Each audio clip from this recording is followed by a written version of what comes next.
Welcome back. I've got Donovan Rekus on the line. Donovan, how are you? Doing well. Thank you for having me, Michael. Really looking forward to this conversation, and we lined this up a while back, so I'm happy that we're finally able to connect. So why don't you share a little bit about you, and then we'll jump into the conversation. Well, on a personal level, I have a newborn. He's about 6 weeks old, so that's kind of turned my life upside down, getting adjusted to that. First time dad at 40. And man, is it hard. I feel like you hear it a lot from people, and I don't think a lot of people were all that honest about how hard it is those first, 2 months or so until it happened. But that's me on a personal level. On a professional level, I am the CEO and founder of Ethos Benefits. And what we do there is we bring a fiduciary approach to consulting on healthcare. My background is actually on the security side, so working with companies on retirement plans. And that is very standard nowadays, that when a company is hiring a consultant to advise on their 401(k), they'll hire a fiduciary advisor. So there's no conflicts of interest. They're being transparent and they're disclosing all their compensation, all the different modes. But then we get over to the healthcare side where we're talking about bigger dollars, bigger concerns for the employees, and that still today does not exist and it's full of conflicts. Um, so that is the market I'm in, and that's where I spend all my time and trying to bring improvements for kind of workers all across the states. First and foremost, congratulations on being a new dad. Mine are all in their 20s now, so you'll survive. Um, Okay, good to know. you may or may not have your hair afterwards. No, I don't blame my kids for my hair loss.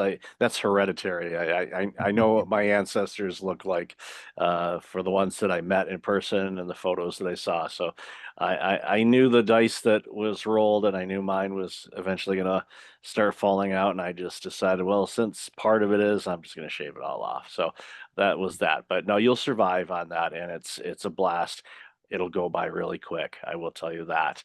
Yeah. But the second thing too is, as far as the work you're doing, ethos is so critically important because, as you know, and that's one of the biggest expenses that we face as Americans is our health care and our insurance and our benefits. And even if we have a quote unquote great benefits package through our employer, there's still other things that aren't covered or are only partially covered. And as we know, our population is getting older and older, and the boomers are, definitely getting up there in years. And what's happening with them, and you know this, that age group tends to be one that taxes the system a lot, just because our bodies are only good for so long, and then because we use them and things Mhm. start wearing out, just like an appliance or a piece of furniture or our cars or anything else.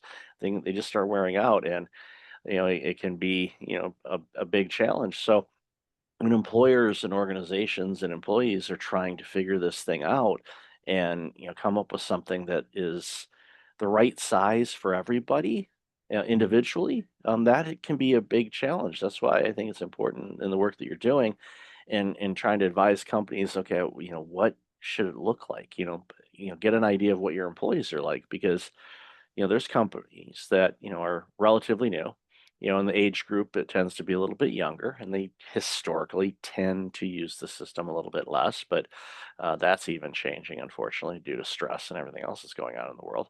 But for many organizations, they have a myriad of people with all kinds of different needs, and there isn't a one size fits all per se, but there's systems in place where you can kind of tailor it as best you can. Yeah.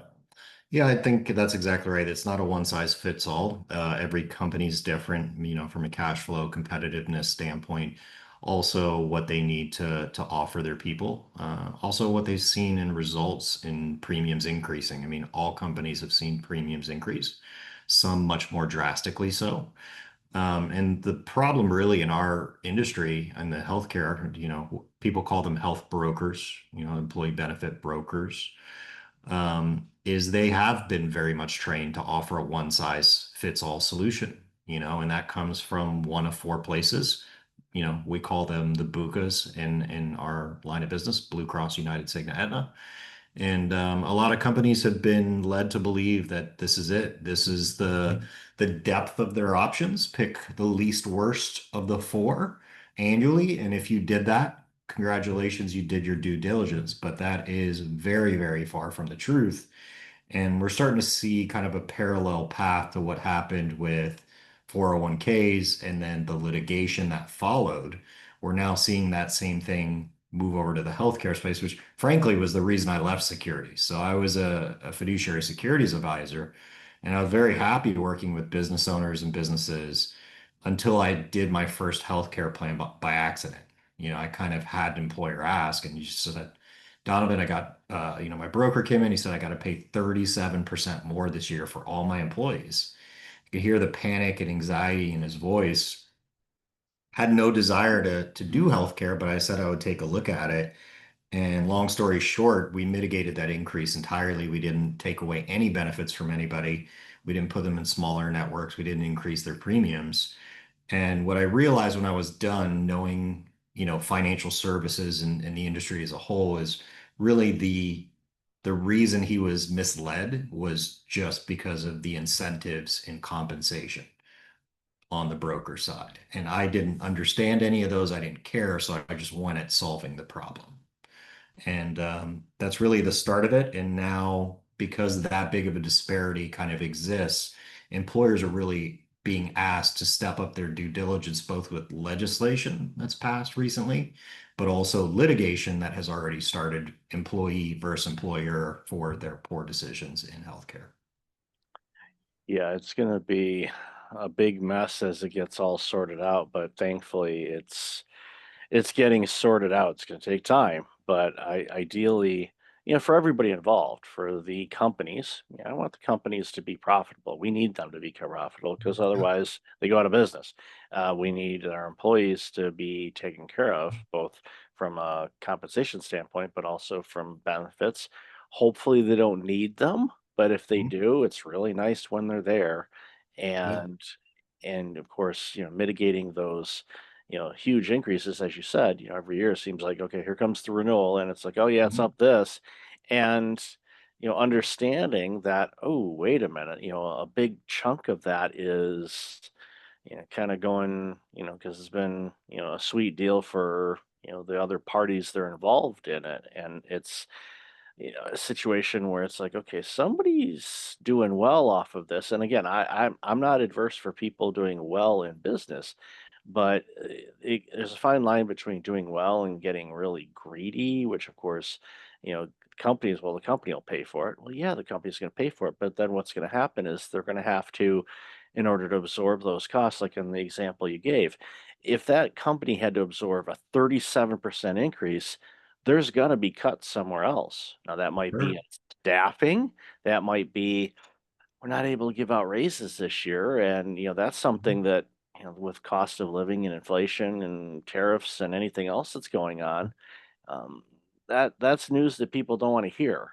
They need it, and even you know, and that's the frustrating thing too, is like sometimes the organization, we gave, 5% increases across the board. I mean, that would be, in quote unquote normal times, whatever those are, that'd be like, Right. wow, that is the company that's going to get all the resumes. 'Cause like, wow, 5%, that's an amazing, boost up.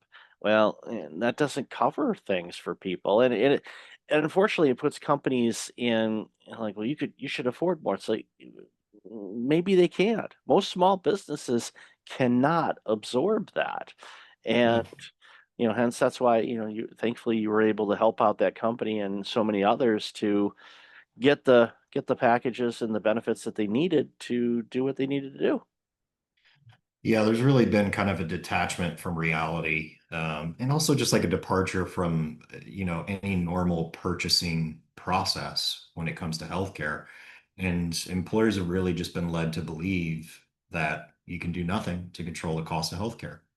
And like I said, a large part of it is due to the incentives from the people offering the advice. Also, a lot of the misaligned incentives, the lack of that fiduciary standard that exists in retirement doesn't exist in healthcare yet. So that's what we're trying to bring over. We kind of impose that standard of care on ourselves because the truth is, I think employers might believe or hope that an employee benefits broker has some kind of standard of care legally or responsibility to them legally. They don't. The standard of care is offering a suitable choice. Now, if a health insurance product is licensed in the state, congratulations, it's suitable to offer to you as the employer. They have no legal requirement to have a fiduciary standard. So that's something kind of we bring forth and we supply that contract with our clients saying we are taking a fiduciary standard with everything we do for you. And that really is the beginning of the process. And that starts to bring forth all the solutions and everything that works along the way. Because if you think of it, again, back to what it's called, a broker is trying to sell a risk transfer. Transferring risk is the most expensive way of dealing with risk. Before you do that, you first want to make sure what measures of risk am I avoiding and what can I reduce as well, right? Those two buckets, there's no mode of compensation for an employee benefits broker to do those things. There's no incentive, there's no pay, there's no reason to get into that. There's no legal requirement, there's no suitability standard, right? So we're kind of just missing the point entirely when we have these conversations unknowingly, just due to lack of education. But that has come now with litigation, unfortunately. Yeah, it's unfortunate it had to get to this point, but again, think of, how many millions or billions, if not even more, Yep. has been overpaid on things, and that has such a huge ripple effect. It's not just, well, yeah, it impacts their bottom line a little bit, their profits aren't as good. No, it stymies innovation, it stymies growth, it stymies the ability to bring on more people or pay them more. It stymies all kinds of different things, and eh, the brokers involved here, and like you said, they're like, okay, well, they're going to push the package that because they don't have any, and I'm using my terms here, any Mhm. accountability to offer the best package for somebody. And I'm sure there are that do a really good job at it, but the industry as a whole, as you've described, and I've seen it, too, from just a bird's eye view. Yeah, it's like this is the package, and we don't we see that in all kinds of industries. You could be a car salesperson, and it's like, Mhm. yeah, our markup on the F-150 is better than the markup on the F-350. They came in, they want the F-350, but we talked them into the F-150, said, well, it's going to be less for you. And they go, okay, that's great. But, the margin you get from the sales is better for the salesperson. It's like, but is that the vehicle that they wanted and needed? And Yeah. it comes into the ethical side of things, and that's where you operate from. And like I said, just stumbling into, yeah, let me look into the health insurance because 37% is a little crazy for an increase, and 5 to 10%, depending on what's going on in the world, okay, that's kind of understood. But yeah, when it starts getting into you're almost 50%, that's a little outlandish, and you're like, okay, something's going on here. What? And did you have any crazy claims? No. All right. I could understand if there was like claims, up the backside, and everybody's ordering orthotics for everybody. You're like, I'm not seeing anybody limp around. Where's all these orthotics going? I actually had that in a company once. Like, I'm smelling a little fraudulent activity here. It's like, so we nipped that in the butt really quick. I said, okay, well, let's add a copay on it. Stopped it immediately. Everybody's feet miraculously got better. It was amazing. But unfortunately, you have that, abuse coming from the employees too. So it's a situation where having someone like you and your firm kind of look at things and go, okay, this is what we're seeing here, and Yeah. without being married to, yeah, okay, if Cigna, for example, is a great program for this company, you're going to tell them that based on what their needs. But you're not going, well, I got to sell my Cigna this week because there's this, premium bonus for every, 500 policies you push, you get this. It's like, no, you're stepping away from that going, I'm going to be more than taken care of because I'm taking care of people. Yeah. Yeah, we actually produced a documentary and premiered it last year. It's called It's Not Personal, It's Just Healthcare. And it's about 70 minutes, but it goes through kind of all the channels of healthcare and all the stakeholders from, human resources to insurance company executives, doctors and physicians and practice owners, attorneys, of kind of the scope of the healthcare problem when we're talking about employer-sponsored healthcare, but also a framework to kind of get through it and find some improvements. And that's been super powerful as kind of an explainer for people in these decision making roles within companies.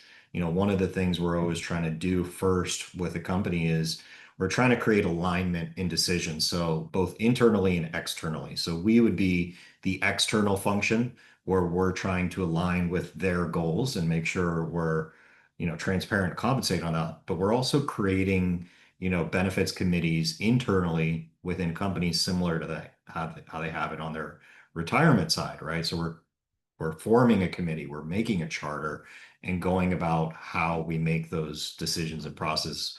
And the documentary has been a great tool for that because it's really engaging. It's incredibly well done. You only see me for like 20 seconds, and the rest is people on all other sides of the healthcare chain. Yeah, we'll definitely have to get a link from you to put that in the show Yep. notes because I think Yep.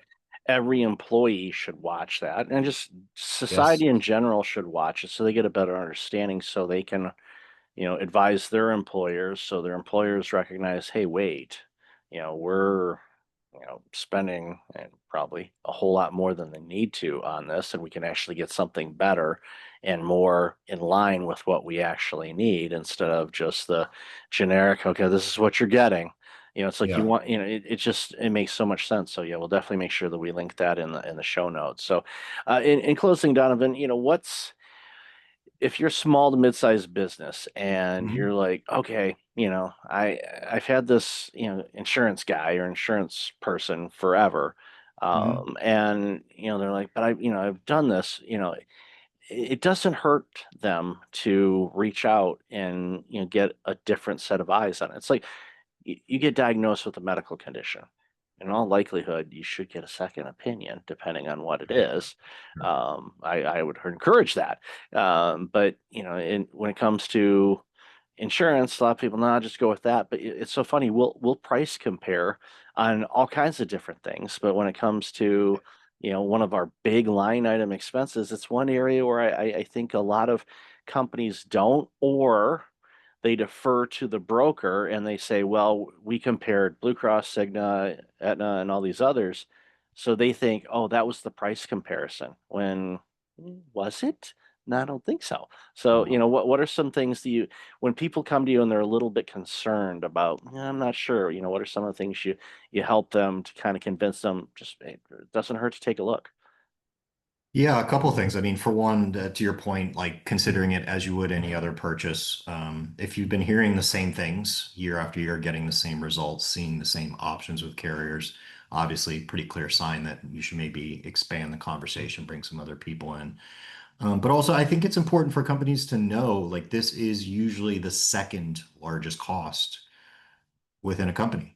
We hear that all the time. Like Warren Buffett said it with GM that they're a healthcare company with an auto division. Starbucks spending more on healthcare than beans, like so it is a huge, huge expense. So I think you need to look at it retro actively and say, what has our premium trend been over the last 5 years? And then look at that forward because if you're not putting forth any new solutions, past performance isn't a guarantee of future, but it's a pretty good bet if you're not changing anything, right? Like it's probably going to be that or worse because everybody else in that supply chain is making more money when you pay more money. So let's use that as our basis, project our trend 5 years forward and see if that's affordable and how we're going to make that work. And then I think the last thing is if you're hearing the issue is claims, which is how it goes, your premium's going up. Why is your premium going up? To say, well, because your claims are high. Um, the next reasonable question, well, it would be, well, what are we doing about those claims, right? So there's this saying in my world, it was funny because like all employers know it and heard it and they've said it and they've had them repeat it to me. The claims are the claims. And it's ridiculous, not true at all. Now, I think what they mean is like My employees have these issues. Those are going to happen. I can't change that. That's true. That's a condition, right? A claim is a request for dollars for a covered incident under an insurance policy. And that claim amount is wildly variable, right? Let's not think hospital prices come from a good and honest place. Let's not think pharmacy benefit managers don't take a lot of profit in the middle, right? So the cost of claims is wildly variable, just like anything else in your supply chain. So imagine just not controlling the cost of goods in your business, whatever it is, and trusting your suppliers to do it, knowing that they make more when you pay more. It's time to put the claims into perspective, find solutions for the claims, understand those benchmarks like you would anything else. Absolutely. It's just, being a good fiduciary person or business owner or even employee with what things are. It's like, I don't know why it costs so much for this. Well, Mhm. let's look and see why. And you dig in deep enough, then you realize, oh, well, that's why. And you make a couple of adjustments, and again, you save your company money, which means that's money that they can use in other arenas that can benefit everybody instead of just, making a select few a little bit more profitable. So, Donovan, love this conversation. Where can people find out more about you in this amazing work you're doing? Yeah, definitely LinkedIn, Donovan Reiches, or also the website, which is ethosbenefits.com. And the documentary is on there as well. You can stream it. Very, very engaging. I've had a lot of even employees watch it, get it to their executive teams and their leadership teams, and we've been able to go in there and make a difference and work on their healthcare plans, which has been amazing. So I'd highly recommend checking out the documentary. I'm super proud of it. Yeah, you should be, and I'll definitely have those links in the show notes. So, Donovan, thank you again for doing what you do. It's making companies and the rest of us much healthier. So, thanks again for being on the show. Awesome. Thank you, Michael.